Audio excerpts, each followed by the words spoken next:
संपला होता, युगायुगांचाच काळोख संपला होता, मानवतेचा मानाय प्रज्ञासूर जन्मला होता. आजच्या कार्यक्रमाचे प्रमुख अतिथी आणि माझ्या मित्रांनो, आज 14 एप्रिल भारतरत्न डॉक्टर बाबासाहेब आंबेडकर यांची जयंती. गल्ली ते दिल्ली साजरी केली जाणारी आजची जयंती. या निमित्ताने मी तुम्हाला 2 शब्द बोलणार आहे, ते तुम्ही शांतपणे ऐकून घ्यावी अशी माझी नम्र विनंती. मित्रहो, ज्याप्रमाणे सूर्याची तेज, सागराची खोली आणि आकाशाची उंची शब्दात मानता येत नाही, अगदी तसेच बाबासाहेबांची मूर्ती शब्दात सांगणे केवळ अशक्य आहे.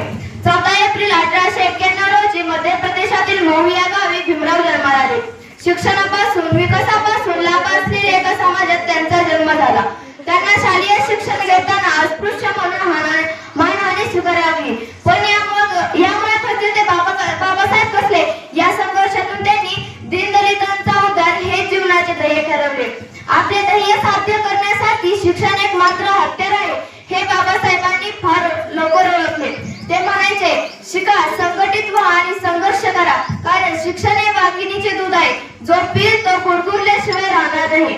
बाबासाहेबांनी प्रचंड कष्ट आणि संघर्षातून अमेरिकेतील थेट कोलंबिया विद्यापीठातून कायद्याची पदवी घेतली. आपल्या देशातील शोषित माणसांनी ज्या समूहाला एकत्रित करण्यासाठी या शिक्षणाचा त्यांनी वापर केला. मोजावी किती उंची तुमच्या कर्तृत्वाची, मोजावी किती उंची तुमच्या कर्तृत्वाची. बाबासाहेब तुम्ही शिकवली जगाला व्याख्या माणसातल्या माणुसकीची. बाबासाहेब तुम्ही शिकवली व्याख्या जगाला माणसातल्या माणुसकीची.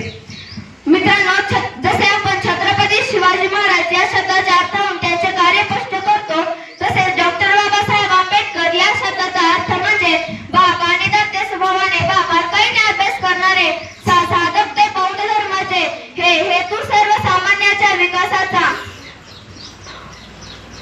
बदल समाजात घडून आणणारे, आनंद सर्वसामान्याच्या जीवनी आणला. बेधडक सत्याग्रह केला 14 तळ्याचा, डगमगले नाही संकट आल्यावर, करते समाज उन्नतीचे रचयिते भारतीय संविधानाचे, असे होते डॉक्टर बाबासाहेब आंबेडकरांनी. मित्रांनो, बाबासाहेबांनी हिंदू कोड बिल तयार केले, स्त्री शिक्षण, स्त्रियांचे मूलभूत हक्क यासाठी कार्य केले. महाड येथे 14 तळ्याचा सत्याग्रह केला. नाशिक येथे काळाराम मंदिरासाठी संघर्ष केला. जातीभेद, अस्पृश्यता निवारण यासाठी कार्य केले. शैक्षणिक संस्थांची स्थापना केली. अशी कितीतरी